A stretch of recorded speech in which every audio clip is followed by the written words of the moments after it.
Hello everyone, welcome to the class and I hope all of you are good.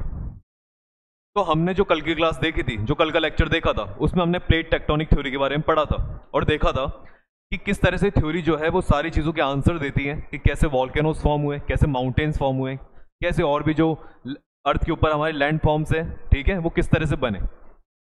तो ये जो theory थी, पीछे की हमने उससे पहले भी 3 थ्योरीज देखी थी और उन 3 थ्योरीज का जो समअप था, ठीक है, हमने 3 थ्योरी देखी थी, याद हो तो आपको। हमने पहले एक थ्योरी पढ़ी थी जिसका नाम था कॉन्टिनेंटल ड्रिफ्ट थ्योरी, उसके बाद में हमने देखा था कन्वेक्शनल करंट थ्योरी, उसके बाद में हमने देखा था सी फ्लोर स्प्रेडिंग।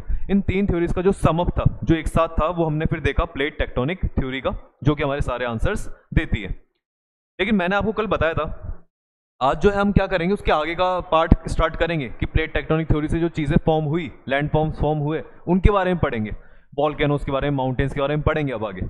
प्लेन्स हो गए, प्लेट्यूज हो गए। लेकिन हम स्टार्टिंग कहाँ से करेंगे इसकी? वॉल्केनो से। तो आज का हमारा जो टॉपिक रहने वाला है वो वॉल्केनो का रहेगा, ठीक है, जिसमें हम वॉल्केनो को देखेंगे कि वॉल्केनो जो है वो किस तरह से फॉर्म हुए, क्या क्या चीज़ें होती है, वो सब कुछ इसमें जानेंगे आज उसके बारे में, ठीक है। लेकिन सबसे पहले, जैसे मैंने आपको कल आपको याद हो, आपने अगर कल का जो लेक्चर देखा है, उसके अंदर हमारा एक टॉपिक था जिसमें मैंने आपको करेक्शन बताया था।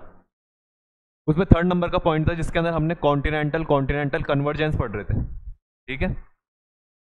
और मैंने कहा था आपको, इसके अंदर स्लाइड के अंदर ही मैंने आपको ऊपर की तरफ दिया था, ऐसे लिख के दिया था कि किस तरह से आपको यहाँ पे करेक्शन करना है।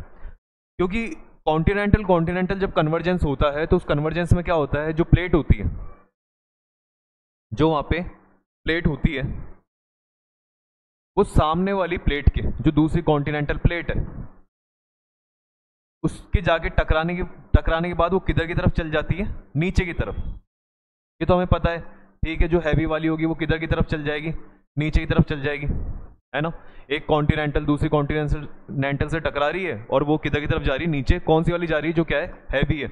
और लाइटर वाली कहाँ रह गई? ऊपर रह गई। लेकिन ये क्या होती है, ये इतनी नीचे नहीं जा पाती कि एस्थेनोस्फीयर तक पहुंच सके, या इतनी नीचे नहीं जा पाती कि वहां पे ट्रेंच बना सके। तो होता क्या है, जब अपन कॉन्टिनेंटल कन्वर्जेंस पढ़ते हैं तो अपन वहां पे कहते हैं कि यहाँ पे इतना नीचे नहीं जाती, इसलिए ना तो आपको यहाँ पे ट्रेंच देखने को मिलेंगे और ना आपको यहाँ पे सबडक्शन जोन देखने को मिलेगा, ठीक है। वो कल मैंने क्या इसके डायग्राम में लिख दिया था, लेकिन उसको फिर उस समय मैंने करेक्ट करा था, तो आज उसको दोबारा से भी करेक्ट करके आपको बता रहा हूँ कि आपने अगर ध्यान नहीं दिया हो तो इस पे ध्यान रखना। क्या कि जो ट्रेंच होता है, जो सबडक्शन जोन होता है, ये हमको कब देखने को मिलता है? कन्वर्जेंस में। ये बात तो हमको पता है कि कन्वर्जेंस होगा, एक प्लेट दूसरी प्लेट के नीचे जाएगी तो वहां पे सबडक्शन जोन बनेगा, ट्रेंच बनेगी। लेकिन ऐसा किस में देखने को मिलेगा? Only seen if one of the plate जो टकरा रही है, उसमें जो एक प्लेट है, one of the plate is oceanic. उसमें से एक प्लेट कैसी होनी चाहिए? ओशियनिक होनी चाहिए।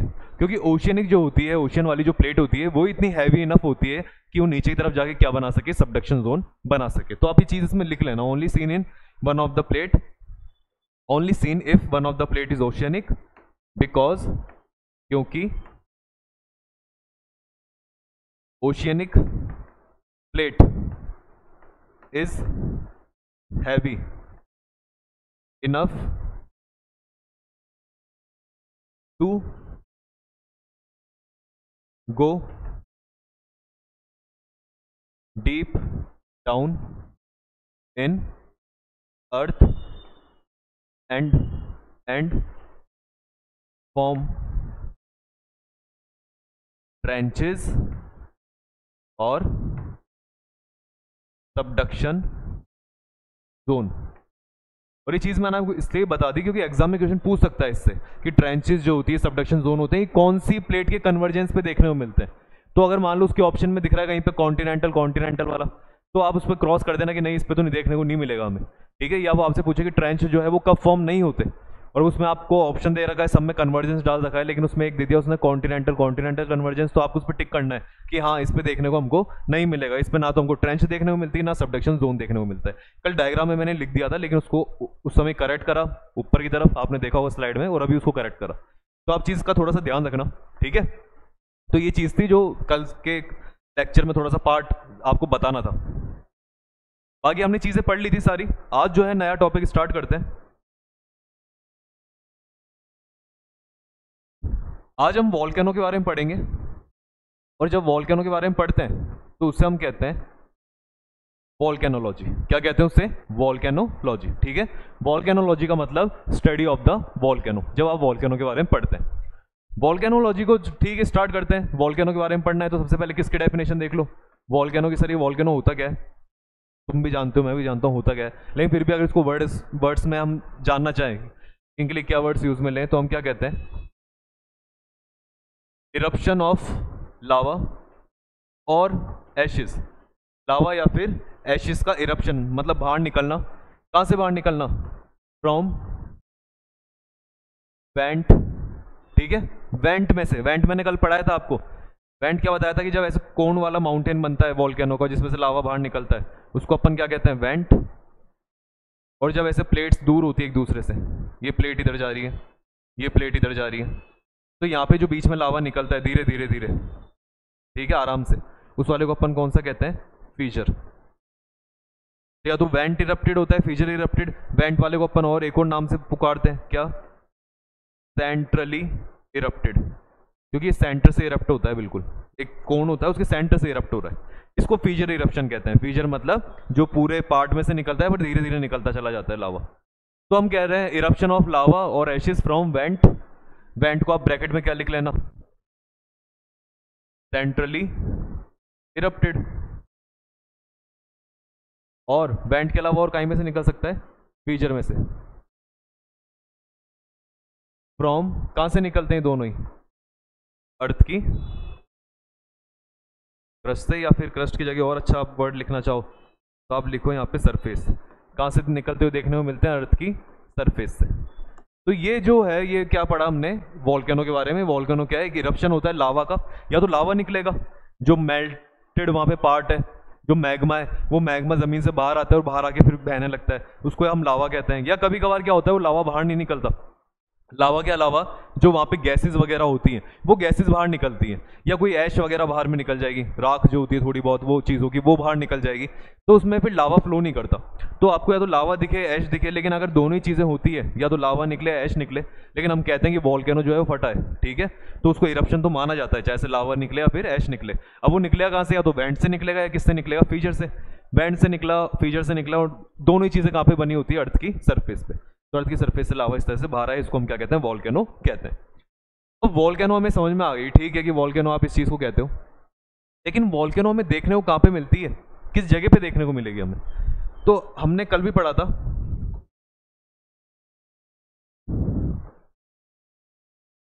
Volcanoes can be seen on plate boundaries. सही बात है कि जहाँ पे प्लेट की बाउंड्रीज होगी, अब देखो अब हमको चीज़ समझ में आने लगेगी अब कि प्लेट बाउंड्री पे ही क्यों हमको वॉल्केनो देखने को मिलती है, क्योंकि वहाँ पे क्या हो रहा होता है, जो ओशनिक प्लेट हो रही होती है वो किधर की तरफ चल जाती है? नीचे की तरफ। और प्लेट बाउंड्री में ये भी चीज़ ध्यान रखेंगे, प्लेट बाउंड्री और इसमें एक चीज़ क्या रखेंगे? वन ऑफ द प्लेट, उसमें से एक प्लेट शुड बी क्या होनी चाहिए? कौन सी प्लेट नीचे तक पहुंच पाती है? Oceanic. One of the plate should be oceanic. तो अगर ओशियनिक प्लेट है तो उस प्लेट की बाउंड्री पे हमको क्या देखने को मिलेगी? वॉल्केनो देखने को मिलता है। बात यह है कि इन प्लेट्स को और क्या कह सकते हैं? देखो प्लेट जो होती है वो दो तरह की हो सकती है यहाँ पे। एक तो होती है कंस्ट्रक्टिव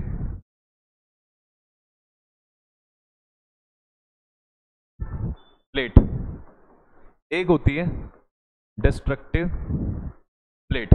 कंस्ट्रक्टिव प्लेट मतलब जो यहाँ पे कुछ प्लेट बनती है, ठीक है, कंस्ट्रक्टिव प्लेट का मतलब है जहाँ पे प्लेट बनती है, और डिस्ट्रक्टिव प्लेट जहाँ पे प्लेट खत्म होती है। अब खत्म कहाँ पे होती है प्लेट? जब ओशन वाली प्लेट नीचे चली गई थी, याद हो तो आपको, और ओशन वाली प्लेट नीचे जाके बिल्कुल खत्म हो रही थी, ठीक है, तो जब पास आया, कन्वर्जेंस हुआ, कन्वर्जेंस में वो नीचे की तरफ चल जाती है तो ओशन वाली प्लेट खत्म हो जाती है, या फिर कॉन्टिनेंट वाली प्लेट नीचे चल जाती है कॉन्टिनेंट वाली के, तो वो दूसरी प्लेट तो वो प्लेट खत्म हो जाती है। तो जो डिस्ट्रक्टिव प्लेट है ना, ज़्यादातर ये डिस्ट्रक्टिव प्लेट आपको कब देखने को मिलती है? जब दो प्लेट्स क्या कर रही होती है, जब दो प्लेट्स के बीच में क्या देखने को मिलता है? हमको कन्वर्जेंस देखने को मिलता है। कन्वर्जेंस के अंदर ही क्या होता है, एक प्लेट दूसरी प्लेट के नीचे चल जाती है और जाने के बाद वो गायब हो जाती है, खत्म हो जाती है। तो प्लेट अगर खत्म हो रही है तो खत्म को हम क्या कहेंगे? यहाँ पे डिस्ट्रक्ट हो रहा है, वहाँ पे डिस्ट्रक्टिव प्लेट, और डिस्ट्रक्टिव प्लेट्स आपको कहाँ देखने को मिलती है? कन्वर्जेंस में। और कंस्ट्रक्टिव प्लेट आपको कहाँ देखने को मिलती है? जहाँ पे प्लेट्स खत्म नहीं होती, नई प्लेट बन रही होती है। अब नई प्लेट कब बनती है? जब दोनों के बीच में क्या देखने को मिलता है? डाइवर्जेंस। क्योंकि डाइवर्जेंस होता है, नीचे का लावा बाहर आता है, बाहर आके फैलता है और नई प्लेट बनाता है। ठीक है, तो जब डाइवर्जेंस हो रहा होता है तो लावा ऊपर आया, नई प्लेट बनाया, इसलिए हम कहते हैं कंस्ट्रक्टिव प्लेट को कब देखने को मिलती है? जब क्या हो रहा होता है? डाइवर्जेंस। तो आपको कभी कभार इस वर्ड से भी पूछ सकता है कि कंस्ट्रक्टिव प्लेट्स क्या होती हैं, डिस्ट्रक्टिव प्लेट क्या होती है। हालांकि हमको लावा जो होता है दोनों प्लेट्स पे देखने को मिलता है, इस पे जब डाइवर्जेंस हो रहा होता है तब भी, ठीक है, तब भी हमको लावा बाहर आता हुआ दिखता है, और जब कन्वर्जेंस हो रहा होता है तब भी ये ओशनिक प्लेट नीचे चल जाती है और हमको क्या देखने को मिलता है? फिर एक तरफ वॉल्केनो देखने को मिल जाता है। तो आपको ये चीज़ थोड़ी सी याद रखनी है इसके अंदर कि वॉल्केनो जो है वो आपको ऐसे प्लेट बाउंड्रीज वगैरह पे देखने को मिल जाएगी। आई ये चीज़ समझ में? तो इसको आप नोट कर लो इस चीज़ को थोड़ा सा। फिर अगला आगे की टर्म पढ़ते हैं अपन।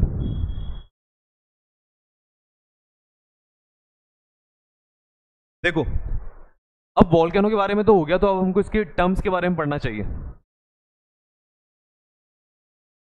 ठीक है, जैसे वॉल्केनो की फोटोज वगैरह भी अपन देख लेंगे, ठीक है, ताकि और समझ में आए। लेकिन उससे पहले हमको इसकी टर्म्स पढ़नी चाहिए कि वॉल्केनो जो होती है उसके अंदर क्या क्या चीज़ें होती है, हम किस पार्ट को क्या बुला सकते हैं। ऐसे पार्ट्स के नाम याद होने चाहिए, तभी तो आप कहोगे कि हाँ मुझे वॉल्केनो के बारे में सब कुछ पता है। तो अगर उसके पार्ट्स के नाम को याद करना है तो देखो कौन कौन से पार्ट्स होते हैं वॉल्केनो में।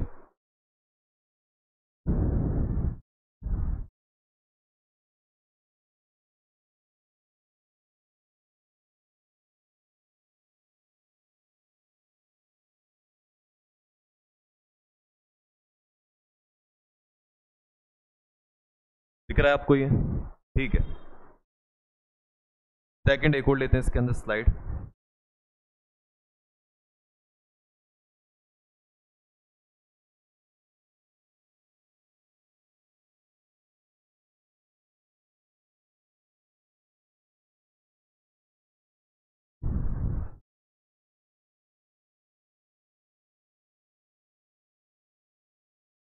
ठीक है, विजिबल है इस चीज़ें? हाँ, थोड़ी थोड़ी विजिबल हो जाएगी आपको। देखो, तो हम किसके बारे में पढ़ रहे हैं यहाँ पे? टर्म्स के बारे में। हालांकि टर्म्स बहुत सारी हो सकती है, कुछ इसमें दे रखी है, कुछ मैं आपको वैसे बता दूंगा। और एक वॉल्केनो में क्या क्या टर्म्स यूज में आती है। देखो, वॉल्केनो जैसे यहाँ पे हमको दिख रहा है, ये वॉल्केनो बना हुआ है, जमीन से जो है वो लावा किधर की तरफ आ रहा है? ऊपर की तरफ आ रहा है। ठीक है, एक इस वेंट में सोता हुआ आया, तो ये जो जगह दिखाई दे रही है इसको क्या कहते हैं अपन? इस पाइप को क्या कहते हैं? वेंट कहते हैं। क्या कहते हैं इसे? वेंट कहते हैं। ये देखो, ये दे रखा went, an opening in the earth crust through which material is forced upward. ये वो ओपनिंग है, वो जगह है जहां से लावा किधर की तरफ आ रहा होता है, बाहर आ रहा होता है, उसको हम क्या कहते हैं? वेंट कहते हैं। तो पहला पॉइंट आप किसके बारे में लिखो? वेंट के बारे में लिखा, वेंट। सेकंड आप किसके बारे में लिखो? यहाँ पे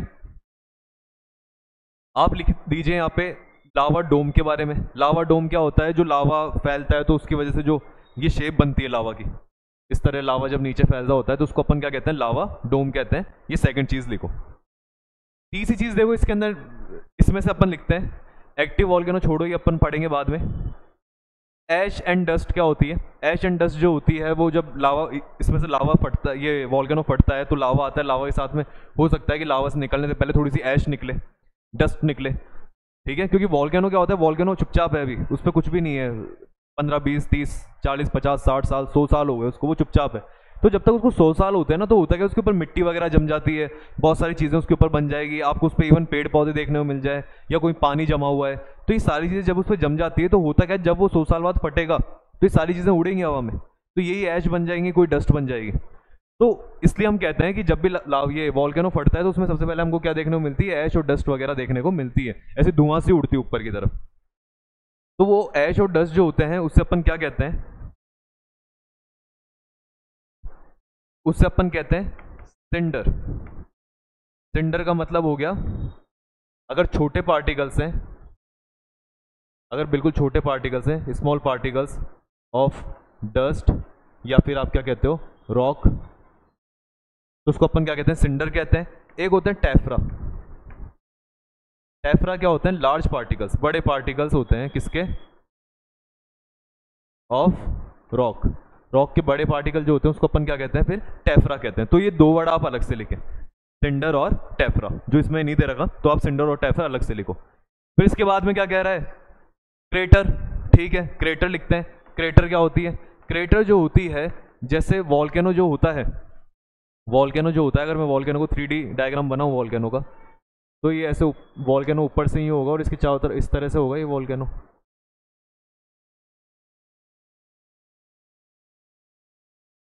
समझे आप, मतलब इसमें क्या समझाना चाह रहा हूँ कि वॉल्केनो जो होता है उसके जो ऊपर का मुंह होता है वो ऊपर से गोल जगह रहती है, क्योंकि उसके अंदर क्या रहता है, फिर वो लावा वगैरह नीचे की तरफ चल रहा होता है और ऊपर वो गोल सी जगह बनी रहती है।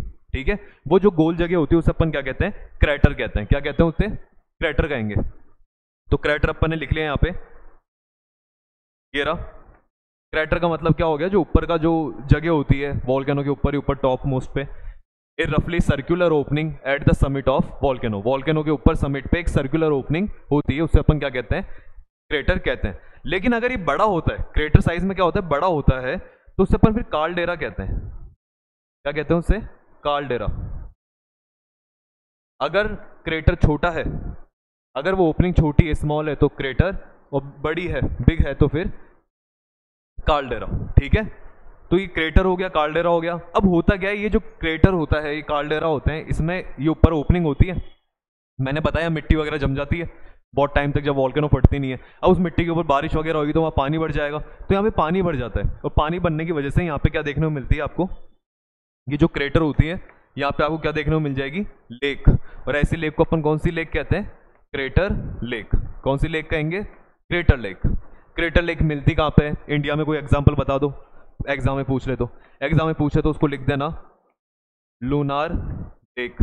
कौन सी लेक है, लूनार लेक, जो कि आपको कहाँ देखने को मिलेगी, महाराष्ट्र में। कहाँ देखने को मिलेगी, महाराष्ट्र में। तो क्रेटर वाला जो आप लाइन लिख रहे हो, इस लाइन के अंदर आगे लिख लेना ब्रैकेट में लूनार लेक। लूनार लेक जो है वो कहाँ पर है, महाराष्ट्र में, जो कि कैसी लेक है, क्रेटर लेक है। फिर आप काल्डेरा लिख दिए कि अगर बड़ा मिला तो काल्डेरा कह देंगे। लावा जो होता है, लावा तो हम जानते हैं, जो नीचे जमीन के अंदर रहेगा तब तक उसको मैग्मा कहते हैं, बाहर आते उसे क्या कहते हैं, लावा कहेंगे। ठीक है, और प्लेट बाउंड्री पढ़ लिया अपन ने, प्लेट्स, रिक्टर स्केल हमने देख ही ली थी, रिंग्स, रिंग ऑफ फायर अभी लास्ट में पढ़ेंगे। रिंग ऑफ फायर किसको कहते हैं, है ना। सिस्मोग्राफ वो डिवाइस है जिससे हम क्या मेजर करते हैं, अर्थ को एक मेजर करते हैं, पढ़ा था हमने। ठीक है, वॉल्केनिक, ये सारी चीजें हो गई। इसके अलावा देखो यहाँ पे और इसमें क्या वर्ड दे रखा है, लहर। तो हम एक और वर्ड लिखेंगे इसके नीचे, लहर। ठीक है, देखो ये फर्स्ट हो गया, सेकंड हो गया, थर्ड हो गया, फोर्थ हो गया। इसके अलावा हमने एक पढ़ा था, मैंने बताया था आपको, 5th नंबर पे आप क्या पढ़े थे, एक वेंट पढ़ा था। 6th नंबर पे आप क्या पढ़ लो, लहर पढ़ो। लहर क्या होती है, नाम से पता लग रहा है, लहर मतलब कोई लहराता हुआ जा रहा है। कौन लहराता हुआ जा रहा है, लहराता हुआ जा रहा है लावा। तो लावा लहराता हुआ जा रहा है, उसको लहर कहते हैं। नहीं, लावा के साथ में क्या होता है, वाटर भी होता है, क्योंकि ऊपर वो लेक थी, तो जैसे ही फटा वो लेक का पानी बाहर निकला, लावा के साथ में पानी भी बहेगा, तो आपको क्या देखने को मिल सकता है कि लावा और वाटर साथ में फ्लो कर रहे हैं, उसको लहर कहते हैं। या जरूरी नहीं हो, वो कभी कभार जो वॉल्केनोज होती हैं ये आपको ठंडी जगह पे भी देखने को मिलेगी, तो उसके जो पहाड़ होते हैं, उन पहाड़ों के आसपास में क्या जमी हुई रहती है, बर्फ जमी रहती है। तो जब लावा बाहर निकलता है तो बर्फ के साथ में नीचे आता है। अब बर्फ के साथ में नीचे आएगा तो बर्फ पिघल जाएगी गर्मी से, और जैसे वो पिघलती है तो उसकी वजह से क्या होता है, वहां पे लावा और क्या फ्लो करता है, वाटर। तो उसको अपन क्या कहते हैं, लहर कहते हैं। क्या कहते हैं उसको, लहर कहेंगे। ठीक है, लहर के अलावा आप एक और पॉइंट याद करना चाहो, जैसे इसमें वेंट पढ़ा था,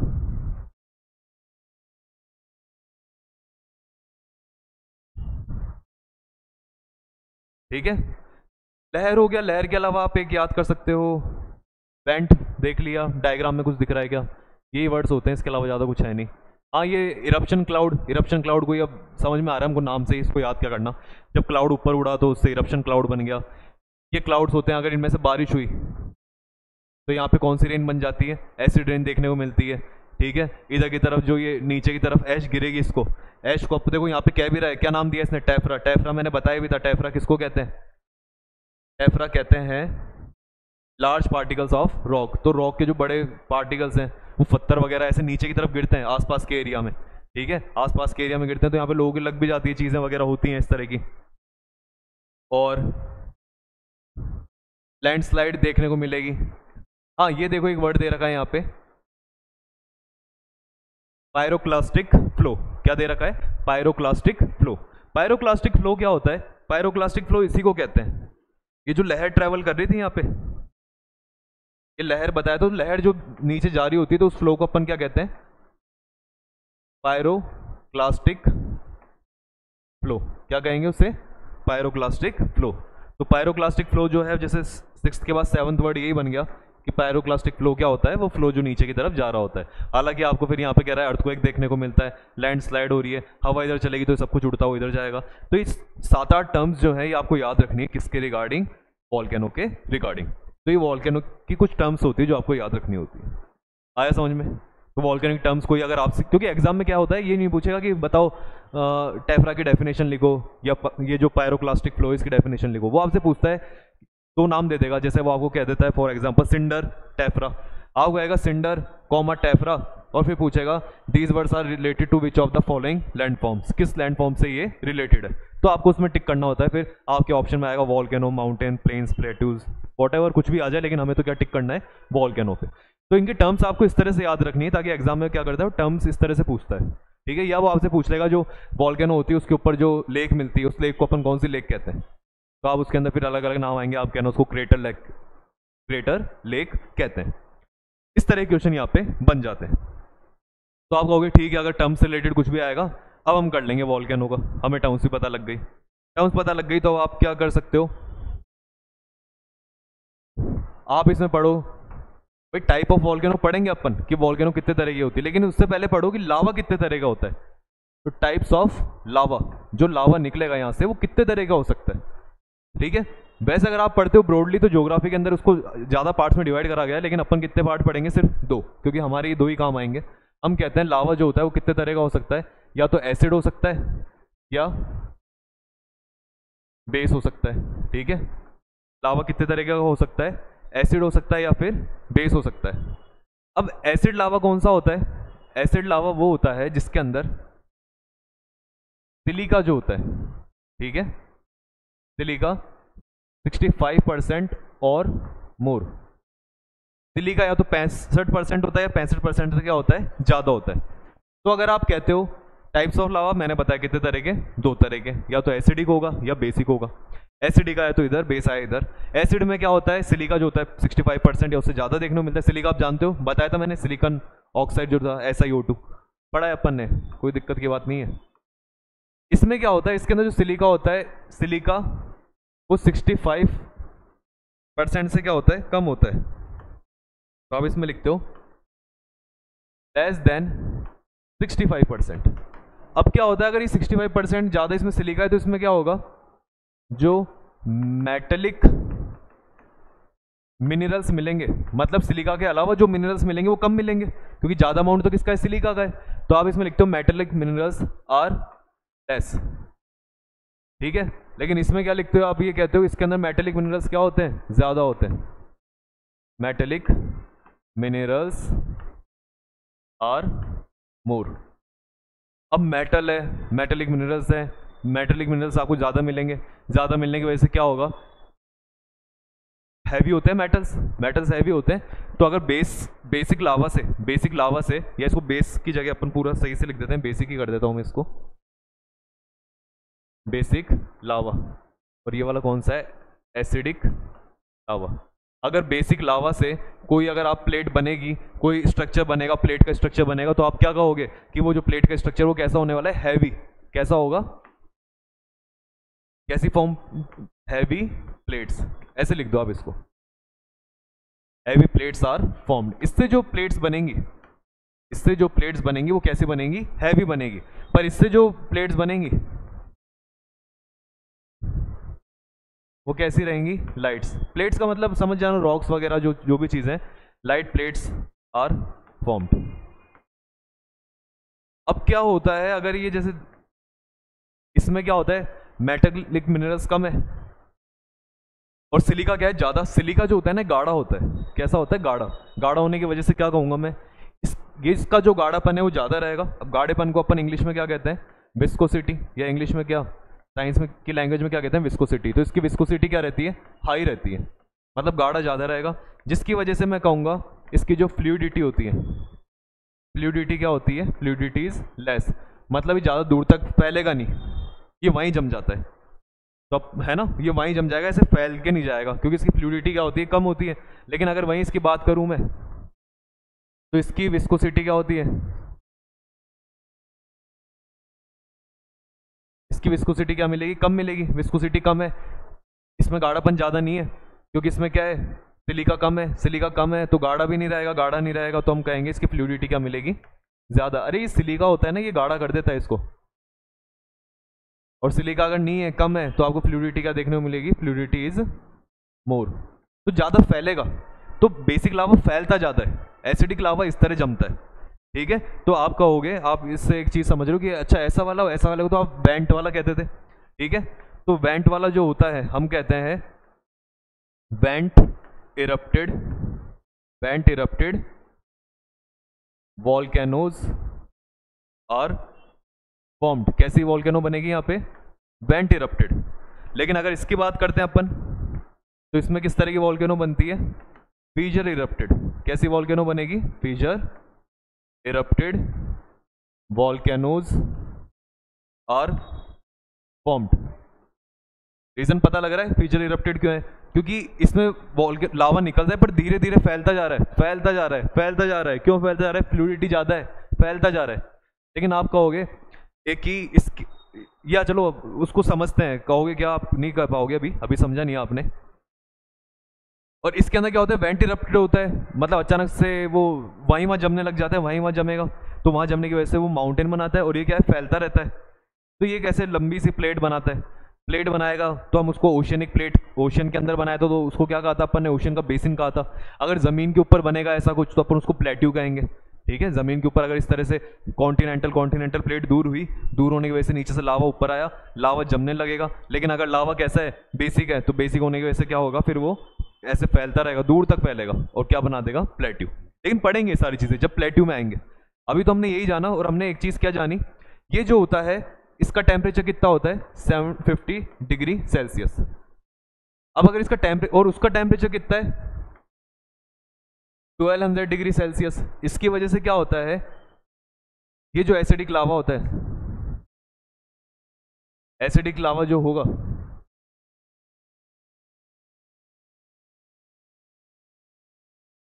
इट इज फाउंड, ये आपको मिलेगा on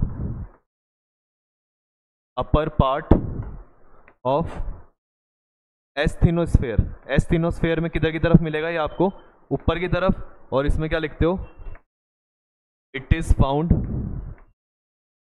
eight base of asthenosphere. ये एस्थेनोस्फेयर में आपको किधर की तरफ मिलेगा, नीचे की तरफ। भाई क्यों नीचे मिलेगा, क्योंकि इस लावा की कितना टेम्परेचर चाहिए इसको लावा बनने के लिए, 1200 डिग्री सेल्सियस। इतना टेम्परेचर, इतना क्यों चाहिए इसको, अरे इतना चाहिए क्योंकि पड़ा है इसके अंदर क्या ज़्यादा मिलते हैं आपको, मेटेलिक मिनरल्स। और मेटल्स को पिघलाने के लिए आपको क्या चाहिए, टेम्परेचर ज़्यादा चाहिए, ठीक है। और उसमें क्या कह रहे हैं अपन, उसमें मेटेलिक मिनरल्स क्या होते हैं, कम, तो इसलिए वो आपको कहाँ देखने को मिल जाता है, ऊपर ही देखने को मिल जाता है, और 750 डिग्री सेल्सियस पे पिघल जाता है। तो आप इसमें लिखते हो it is found upper part of the asthenosphere. एक इसमें क्या कहते हो, 8 के बाद 9, required high pressure to come out.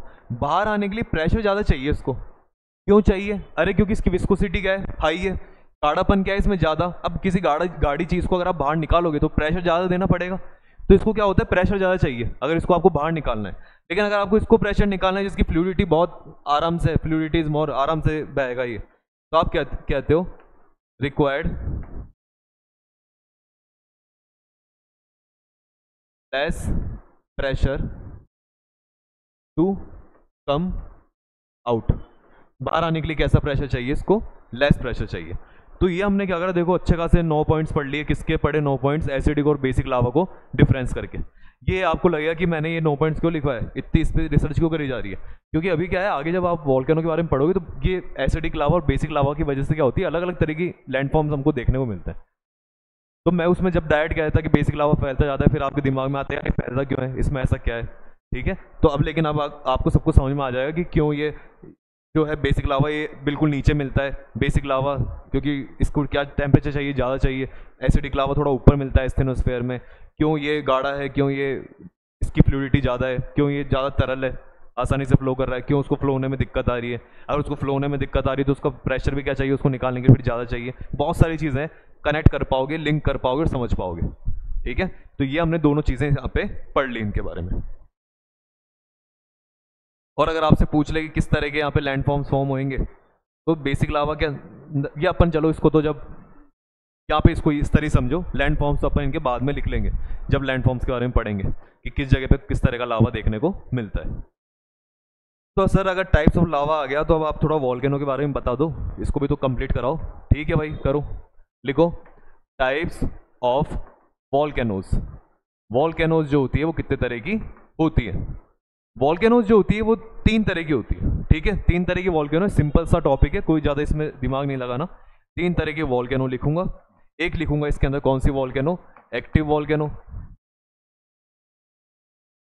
फिर एक लिखेंगे इसके अंदर डोरमेंट वॉल्केनो। ठीक है, एक इसके अंदर लिखेंगे एक्सटिंक्ट वॉल्केनो। सिर्फ 3 तरह की वॉल्केनो होती है सर, ज़्यादा कुछ नहीं होती, हमको ज़्यादा याद करने की जरूरत नहीं पड़ेगी। 3 तरह की वॉल्केनो बताई मैंने। एक्टिव वॉल्केनो नाम से पता लग रहा है क्या होता है इसके अंदर, रेगुलर क्या देखने को मिल जाएगा आपको, इरप्शन देखने को मिल जाएगा, रेगुलर इरप्शन हो रहा है। ठीक है, तो रेगुलर इरप्शन होता है, और तो इसमें तो कुछ ज़्यादा है नहीं। एग्जांपल बताओ सर इसका, डायरेक्ट ही आपको भाई बार बार फट रही है, ठीक है, रेगुलर इरप्शन हो रहा है, देखने को मिल जाता है हमको। कहाँ पे एग्जांपल बताओ।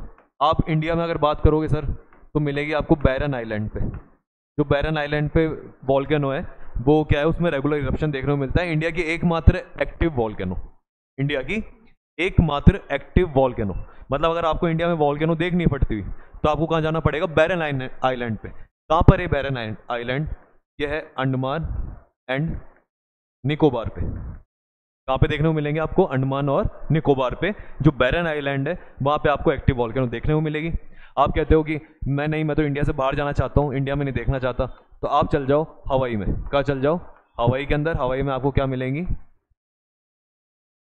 माउना लोआ। माउना लोआ नाम की वॉल्केनो मिलेगी, वो भी क्या है आपकी एक्टिव वॉल्केनो है। अरे और भी है, बहुत सारी हैं, बस मैं तो आपको थोड़ा सा इंडिया के बारे में और इंडिया से बाहर एक एग्जांपल याद कर लेते हैं। डोरमेंट वॉल्केनो की बात करेंगे तो डोरमेंट वाली कौन सी है, जो कि थोड़े टाइम से क्या बैठी है, शांत बैठी है, नहीं फट रही। ठीक है,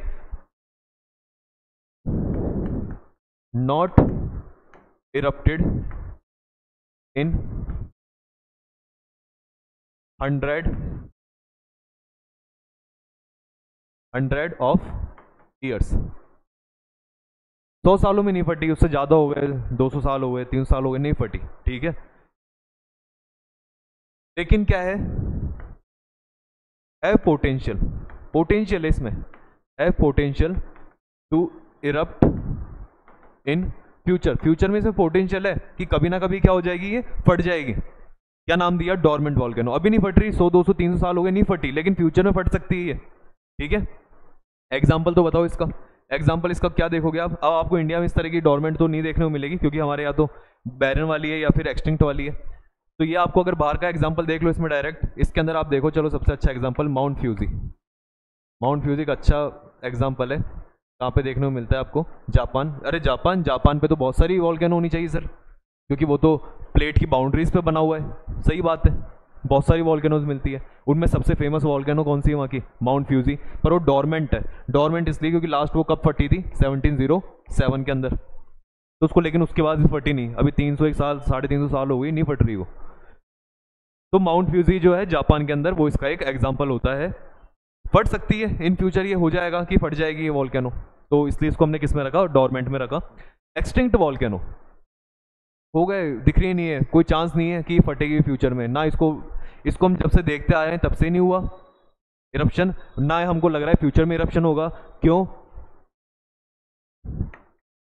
नो सप्लाई ऑफ मैग्मा, क्योंकि यहाँ तो मैग्मा का ही सप्लाई बंद हो चुका है, नीचे मैग्मा ही नहीं है। कहाँ से फटेगी, क्या अगर फट भी गई क्या निकलेगा, मैग्मा ही नहीं है नीचे। तो अगर हमने किसी वॉल्केनो को स्टडी करा, पता चला कि ये इसमें एक टाइम पे मैग्मा हुआ करता था लेकिन अब नहीं है, और अब कोई सप्लाई नहीं है मैग्मा की, तो आप उसको किस में डाल दो, एक्सटिंक्ट वॉल्केनो में, खत्म हो चुकी है। No supply of magma, not erupted in thousand of years, हजारों साल से नहीं फटी है। एग्जाम्पल, एग्जाम्पल इसके अंदर आप लिख सकते हो, जैसे अगर इंडिया का एग्जाम्पल देखो तो अरावली का कह सकते हो। जो अरावली है, हालांकि वो माउंटेन्स हैं, फोल्ड माउंटेन्स हैं वो, लेकिन अरावली के ऊपर दो तीन जगह ऐसी है जहाँ पे वॉल्केनो देखने को मिलती थी, एक्सटिंक्ट वाली, अपने पुराने टाइम पे वहाँ पे वॉल्केनो रही थी, लेकिन आज के टाइम वहाँ कुछ भी नहीं है ऐसा। ठीक है, हाँ हाँ, हमें उसके जो रॉक्स होती है, रॉक्स की स्टडी से हमें पता लगता है कि ये जो रॉक है लावा से फॉर्म हो रखी है, तो उससे हमने कुछ आइडिया लगा रखा है हालांकि। लेकिन अरावली जो है वो इसका एग्जाम्पल है एक्सटिंक्ट वॉल्केनो की। अरावली पे जो माउंटेन्स मिलते हैं, अरावली कहाँ मिलती है वैसे तो आपको? राजस्थान और हरियाणा के तरफ, थोड़ा दिल्ली के अंदर भी चल जाती है ये, लेकिन राजस्थान हरियाणा जो है यहाँ पे आपको अरावली देखने को मिलती है। तो उसके जो माउंटेन है, उस माउंटेन के ऊपर आपको क्या देखने को मिलती है?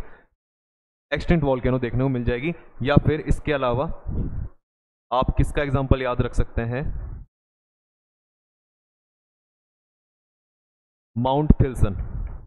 माउंट थिल्सन जो है वो कहाँ पे देखने को मिलेगा आपको? अमेरिका में। तो अमेरिका का माउंट थिल्सन हो गया, या फिर इंडिया के अंदर अपने क्या हो गई? अरावली हो गई। दोनों जो होती है कहाँ, किस तरह की वॉल्केनो में आ जाती है? आपकी एक्सटिंक्ट वॉल्केनो के अंदर आ जाती है। आए समझ में आप तक? ठीक है, तो ये दोनों इसके अंदर याद कर लेना। और हमने तीनों तरह की वॉल्केनो देख ली अब, एक्टिव वॉल्केनो, डोरमेंट वॉल्केनो और एक्सटिंक्ट वॉल्केनो। ठीक है,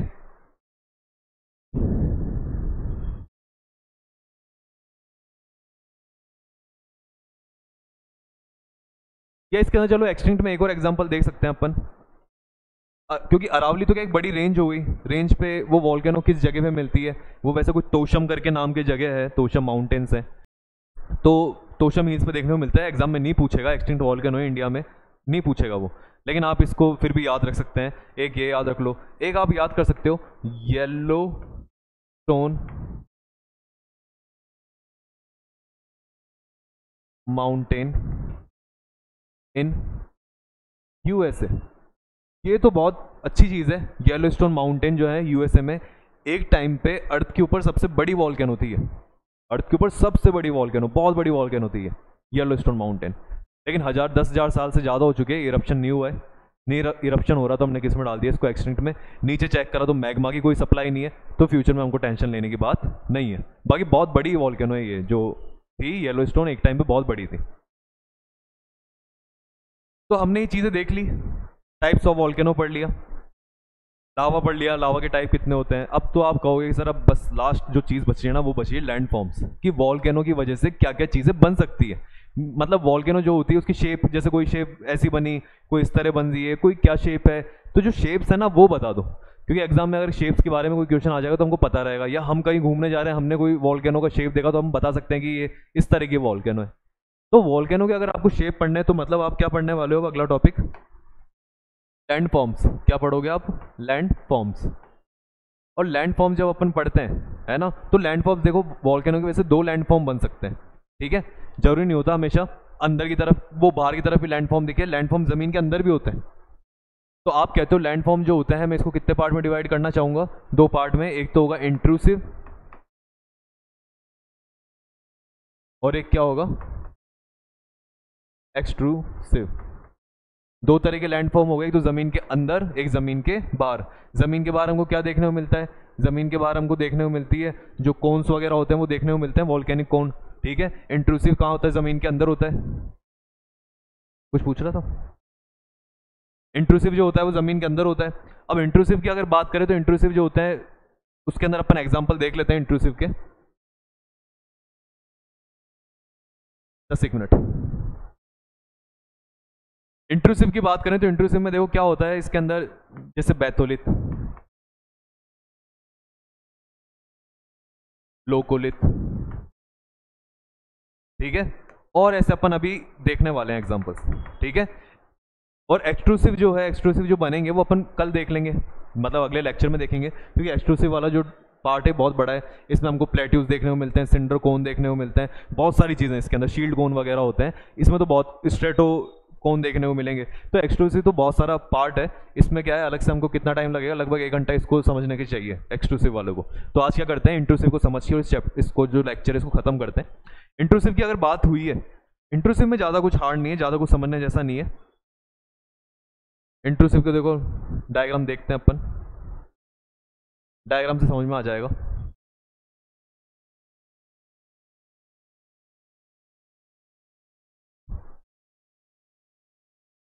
विजिबल है डायग्राम, ठीक है, सबको समझ में आ रहा है। ये देखो एक वॉल्केनो दे रखी है, ये वॉल्केनो रही, ये इसका नीचे का बेस रहा जहाँ पे लावा है, लावा किधर की तरफ आ रहा है, ऊपर, ऊपर आके वॉल्केनो से निकलता जा रहा है। अब अगर बात करें तो ऊपर वाला जो पॉइंट हुई, ऊपर वाले का हमको पढ़ना नहीं है, पैरासाइटिक कोन, ऊपर अगर कुछ भी बन जाए वो नहीं पढ़ना, क्योंकि वो एक्सक्लूसिव लैंडफॉर्म है जमीन के बाहर, पर जो जमीन के अंदर है हमको उनके बारे में पढ़ना है। अब इसमें देखो कौन सा देखने को मिल रहा है, एक हमको देखने को मिल रहा है सिल, ये देखो सिल, सिल। तो पहला हमने क्या पढ़ा, लैंडफॉर्म जमीन के अंदर कौन सा होता है, सिल। सिल जो होता है वो कैसा होता है, इस तरह से होता है, इसको अपन हॉरिजॉन्टल कहते हैं।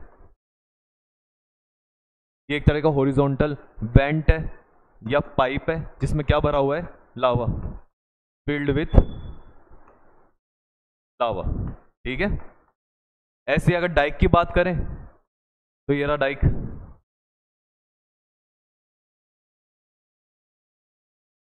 अगर डाइक की बात करते हैं तो डाइक क्या होता है, वर्टिकल होता है, ये देखो ऐसे वर्टिकल होता है।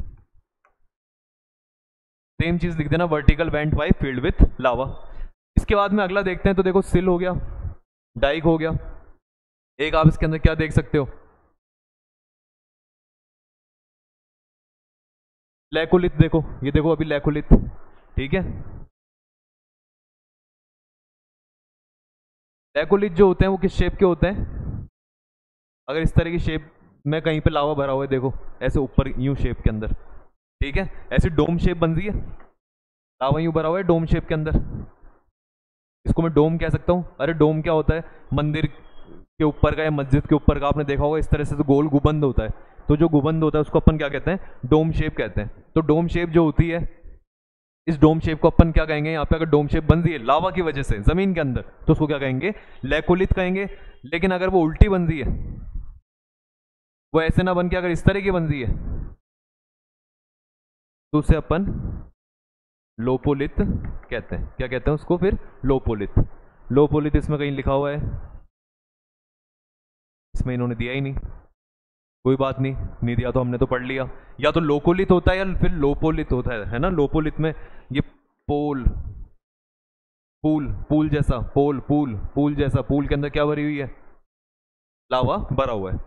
इसके बाद में आप फिफ्थ देखते हो, फिफ्थ के अंदर आप क्या देख सकते हो, इसके अंदर सेल, डाइक, ये सब कुछ हो गया। पैकोलिथ कहते हैं अपन, एक पैकोलिथ्स होते हैं। पैकोलिथ्स क्या होते हैं, जिसके अंदर आपके लोकोलिथ भी होता है और लैपोलिथ भी होता है, ठीक है। क्या क्या हो, लोकोलिथ भी हो और लैपोलिथ भी हो, मतलब ये दोनों वाले हो, मतलब ऊपर से भी लावा इस तरह बन जाए, फिर लावा यूं भी बना हुआ है, मतलब सिंक्लाइन भी है, इसको सिंक्लाइन कहते हैं शेप को, और इसको कहते हैं एंटीक्लाइन। एंटीक्लाइन मतलब नीचे की तरफ आना। तो ऐसे कोई एंटीक्लाइन, सिंक्लाइन, एंटीक्लाइन, सिंक्लाइन जैसी शेप दिख रही है जिसमें लोकोलिथ भी आ रहा है, लैपोलिथ भी आ रहा है, लोकोलिथ भी आ रहा है, लैपोलिथ भी आ रहा है, आप उसको क्या कहते हो, पैकोलिथ कहते हो। क्या कहते हो उसको, पैकोलिथ कहते हो, पैकोलिथ कहते हो। आ रहा है समझ में। तो इस डायग्राम के अकॉर्डिंग आप समझ जाओगे, ऐसे कोई नाम नहीं, बस ऊट पटांग से नाम है इनके, इनको समझना तो ईजी है, बस इनके मीनिंग जो नाम है ये हम पहली बार सुन रहे हैं, थोड़ा सा सुनने में हमको अजीब लगता है, याद नहीं होते। मीनिंग ईजी है इनके, ठीक है, लेकिन बस नाम आपको थोड़े से याद करने पड़ेंगे, पर हो जाएंगे, अगर 2-3 बार इसको आप पढ़ते हो तो आपको याद हो जाते हैं। एक लास्ट, चलो फिर अगर इतने मत पढ़ाओ सर याद होंगे नहीं, तो लास्ट देख लो। लास्ट क्या देख लेते हैं अपन, बैतोलिथ। नाम से पता लग रहा है नीचे बैठा हुआ है, इसलिए इसको क्या नाम दे दिया, बैटोलिथ। बैतोलिथ मतलब नीचे बहुत बड़ा जो लावा फैला हुआ है, जो एस्थिनोस्फेयर आ गया, उसको अपन क्या कहते हैं, बैतोलिथ कहते हैं। तो इस तरह से हमारे जो पार्ट है जिसके अंदर हमने लैंडफॉर्म्स के बारे में देखा। लैंडफॉर्म्स में हमने सिर्फ एक ही लैंडफॉर्म देखा, वॉल्केनो का इंट्रूसिव वाला। कल हम जो आगे पार्ट स्टार्ट करेंगे उसमें कौन से पढ़ेंगे हम, एक्सट्रूसिव वाले, ठीक है।